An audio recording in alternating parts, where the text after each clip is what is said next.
Eu sunt tehnic. Era problematic. Bine. O să vă prezint pe scurt ce este un API, o să vă prezint puțin mai pe larg cum a apărut el în WordPress și la ce ne ajută. Pe scurt despre mine, dacă nu v-am spus suficiente, eu sunt Alex Bordei, sunt full stack web developer, am intrat în comunitatea asta în 2013 și am rămas în ea din 2013 și îmi place să construiesc roboți, în principiu să integrez cu WordPress. Fantastic. Astăzi vom vorbi despre API ca și structură, ce este un RESTful API, istoria API-ului în WordPress. O să vă arăt un mic demo despre cum putem extinde API-ul în WordPress. Vom vorbi puțin despre metode de autentificare. Am găsit asta ca fiind un punct sensibil pentru dezvoltatori și pentru dezvoltatorii REST API, Contributors Day de la WordCamp Europe din Belgrad. Erau discuții foarte puternice pentru metodele de autentificare, o să vedeți și de ce. Și cazuri de folosire. Ce este un API RESTful, ca să zic așa? First of all, is there anyone in the room that wants to speak English? Or is that an issue with Romanian? Okay. It's okay, you can translate. No, we can switch in English. Do you mind if we switch in English? Okay. So I will talk about WPREST API in English. Welcome. Okay, what is a RESTful API?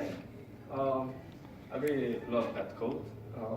Before I learned software development, API sounded like a kind of beer.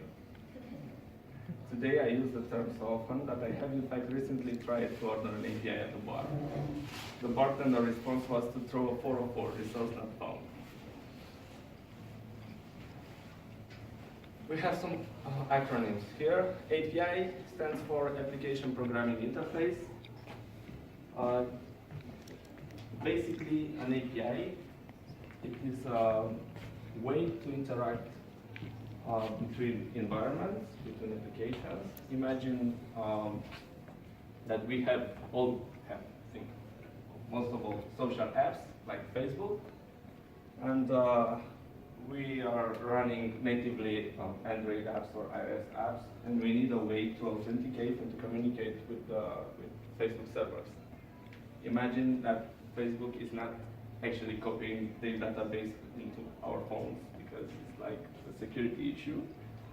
So they provide methods in order to check if the user exists and authenticate him, and post smiles and various articles. So an API is a way to interact between technical environments.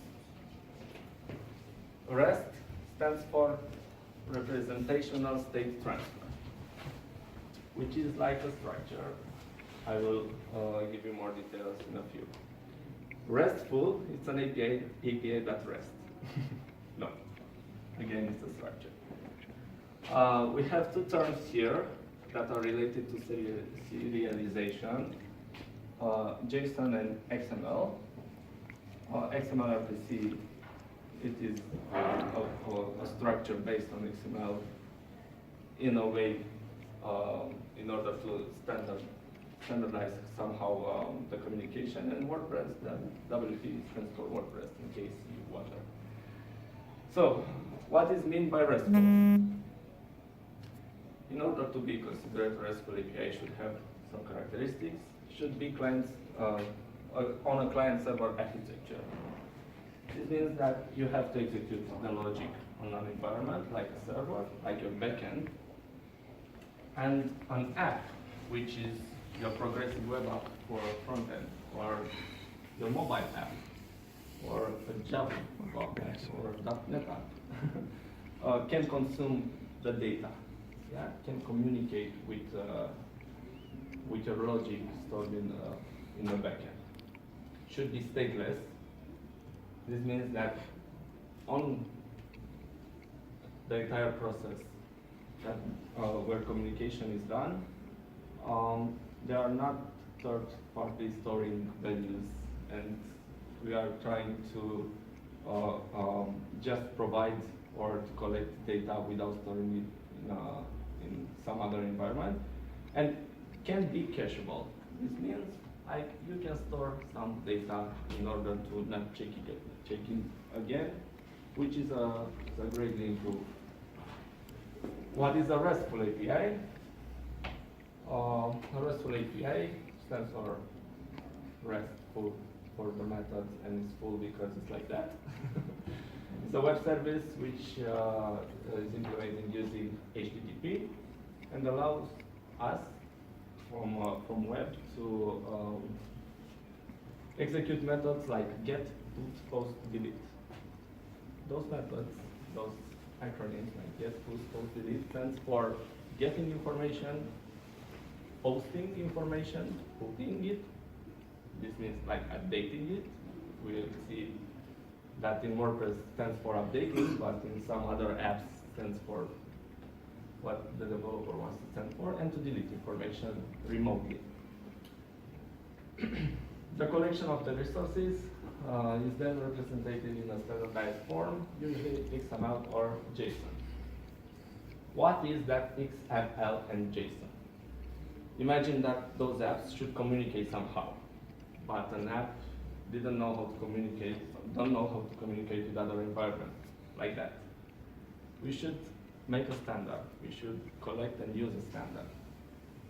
And here we have XML, which is a way to serialize data and to deserialize it, to translate it for any environment, like different than PHP. In this case, we can use Java, which have methods to cast that answer into an object. And we see here we have a simple PHP of array that encoded look like in XML looks like that. JSON is another standard very used for communicating between apps, and we see the same response in the JSON structure. Is it clear what is an API? Yeah. Basically a way to communicate between them. WordPress REST API history. WordPress is very powerful, and in a moment we had like this JavaScript explosion and apps explosion in all the stores, and they had various requests for integrating an API in core. So in 2013, Ryan McHugh is announcing on the news that is working on a JSON-based REST API for core. Everyone was like, yeah, let's see. In 25 of May 2014, the first plugin was released. The WP REST API was firstly a plugin like Gutenberg, and then slowly was integrated in core. The release of version 1.2, we see the date. A really great improvement was made in the version 2. And in 2015, the first merge proposal for WP REST API in core.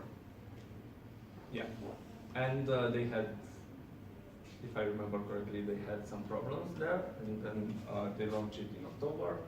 And now, since after 2 years of testing it as a plugin, yeah, they actually integrated it in WordPress 4. That's fun. Okay. So how does communicate? How does APIs communicate? Like apps communicate through the API? It is like I am asking someone to give me, I don't know, his name, and I'm making a request to him, but I'm actually making a request to a channel. I'm using an endpoint. I'm using a specific area for what I'm asking. So an endpoint, it's a point where I can send those requests, get, put, post, delete, and manage data remotely. Natively, now, I don't know if there are any updates on WordPress. We have WordPress 503 with those default endpoints. Here's a funny story. When firstly in 4.7 WordPress integrated the API, they actually made it open by default. This means any website that was updated to 4.7 had all those endpoints open. And many robots, many crawlers jumped onto big magazine websites and took their data entirely, like a copy-paste website. This was a crisis in that moment. So we have endpoints specific to posts. Do you see it? So we have endpoints specific to posts, to pages, to media, to blocks, to Gutenberg, to types, statuses, taxonomies, categories, tags, users. Mainly on those endpoints, you can create, update, manage user data, and even delete some information. Yes, you can if you have the specific rights. And some specific to metadata and block reference. Okay, I will show you a demo here of my first interaction between an Android app and WordPress REST API.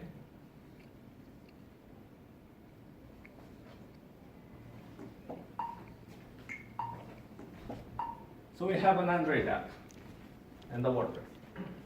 And we are trying to log in the Android user with a very complex password. And what we have here, an error. In the background, the phone made a request to the website and checked the user. And the user was not there. So we create a user with a very complex password. And then, to demonstrate that the user is there, the Android app just created a user, which was my WordPress, my public available WordPress at that moment. And now I'm checking to log in, and I have a really great success. Oh, and I want to demonstrate that the login method works with both username and email, which is a great feature. Yeah. So how I managed to make this possible? Well, by default, we haven't seen here any methods that are specifically allow us to create a user, to log in, or to create a user and to check for credentials. There are no methods. So basically, what I did was to extend the API. In order to show you how to extend it and to check if a user exists, I will use the default documentation. If you don't know, when you have any questions related on WordPress development or community, or I don't know, you want to search if there is a plugin for that when you have a problem, WordPress.organization and on the developer subdomain can provide you all the information. Right now we are checking the REST API documentation, and simply we are searching for extend. Let's see. Oh, great. And how I'm making this possible? Well, I need to add a custom endpoint to see if a user exists or not. Okay. Here I have some introduction, what it's all about, and what I love on WordPress documentations. You can actually make this, copy it, and then go to your website and paste it. In this moment, I will create a simple plugin for my local environment, which I will call WP local plugin, like that. In case you didn't know, to create a plugin in WordPress, it is just simple as inserting this link here. Do you guys see what I'm making here? Link.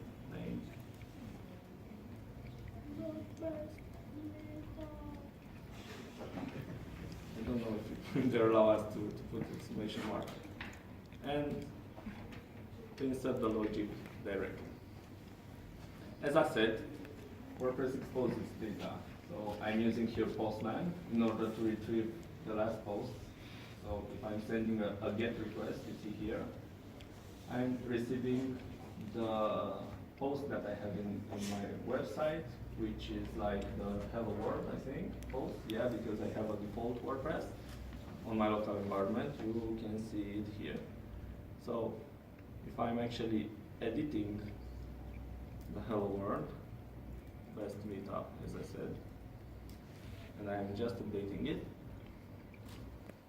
you will see now, with a different app, with a different environment, I'm able just to query this endpoint with a GET method and to receive all the data that is here. We have the title, all the data that we need for the specific post, with revisions and the content and the URLs. Okay, basically I need the same for retrieving a user. I want to see if a user exists. So I don't see any endpoints, and trust me, there are no endpoints documentation for that, but I'm able to create my own endpoint. So I will register a root that is Meetup. I'm not using the version, and the endpoint will be check if Alex. I'll call it like that. And the method that will be executed when this endpoint will have a request will be check if Alex func. What I did here is to not use the arguments parameter. Let me comment that. I will explain you immediately what it is. So what I did here, I added an action in the REST API init hook, where I am calling an anonymous function for adding a REST route with an endpoint checking Alex. It is something like if you see in the Postman, this is like very specific. I don't know if it's possible to see here, like my laser. But after WP-JSON, we have a route. We have w/d2/post. Our route will be wJSON/meetup/checkifAlex. And then, if the method gets called and the endpoint is called and the method is get, our checkifAlex func will be executed. This calls for a function.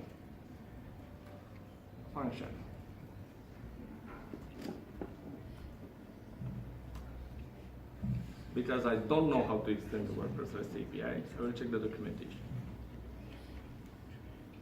What we have to do in order to have a completely good function that retrieves what should be retrieved.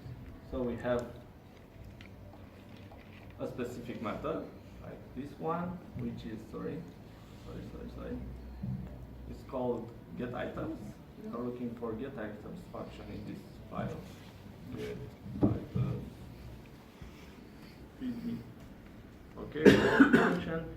And we see here, well, all this data is documented in the page, but I'm too lazy, so I'm using the code. We are using a specific WP REST response, and we are retrieving the request between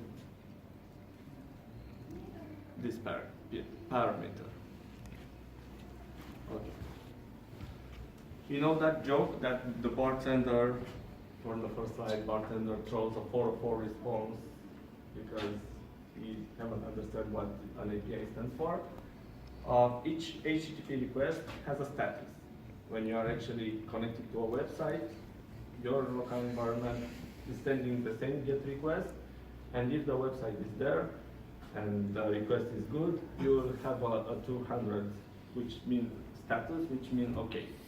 If you have the 404 status, this means like resource not found, or page not found, if you have the most logged error, 500, this means like an internal server error. So in this case, we are actually able to send some data.